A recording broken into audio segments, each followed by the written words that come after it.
I felt compelled to touch on a few things. Because I can hear the noise in the back. When, like, I don't even know this person of her. I feel like we got bamboozled. You know, when it comes to my past, last few years of my life, and me not responding, although I knew there was things going on. Me not responding, even though I knew there was things going on around me that just didn't make sense. It didn't make sense. And in my defense, I truly didn't see it. I mean, it's like a half of me did, but the other half of me didn't. I've always struggled with that. Because I always want to see the good in people, you know? And so although my discernment and intuition was like screaming at me, Amanda, I just kept walking through the motions of it. Walking through pure H-E-double-L, literally. In every freaking facet of my life. Every freaking facet of my life. There was no page unturned. No crevices unturned in the last 3 years of the coordinated events. Coordinated people. And it's one of those things, you know, I was not at a place where I'm at now, clearly. Why? Because I've went through my healing. I've went through my spiritual awakening. I've unpacked and moved a magnifying glass in every inch and crevice of myself in reference to my thought process, in reference to how I operate, what makes me tick, you know, the way that I think, why I was feeling the way that I was, why was I in a surrounding situation that was just false facades, why was I, you know, allowing these things to transpire around me, while knowing that people were coming at me disingenuinely, not with pure intentions. Why do we subject ourselves to circumstantial situations, whether it's where you work, where you live, who you hang out with, who you're married to, you're in relationships with, when people are just not being genuine? They're being disingenuine, and we deal with it. Because we're conditioned to deal with it.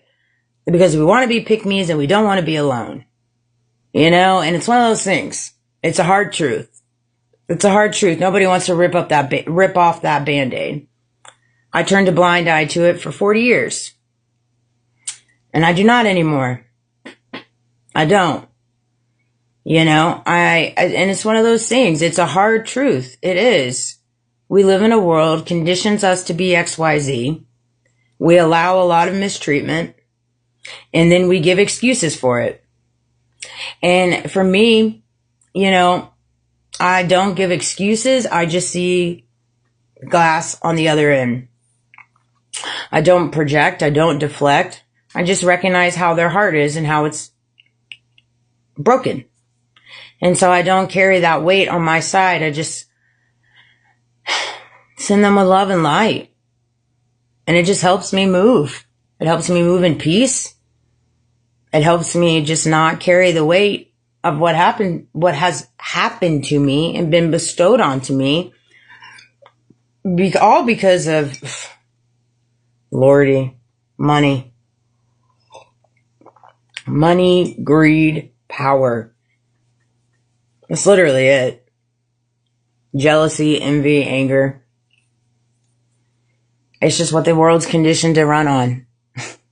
It really is. You know, the more jealous you are, the more angry you are. They're like, yes, we want that for you. We want you to 4:20 on the clock.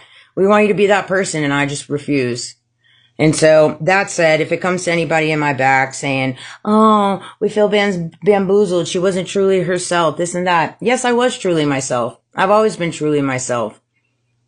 I just gave you so many opportunities to be better people. I wanted that for you. I really, truly did. And you still have the opportunity for that. And you start by quit playing the victim mentality. Take accountability. Own it. I know, it sucks. I did too. I had to walk through it too. You have to walk through HELL to get to the other side. You do. There's no other way. There's no easy route. There's no easy route to go through your dark shadows and your ego death. It hurts. It stings. It freaking sucks. But then when you come out, you feel so refreshed, so rejuvenated. It's like a spark in you just ignites. A light in you just goes off. It just does, you know? But I love you guys. Have a great day.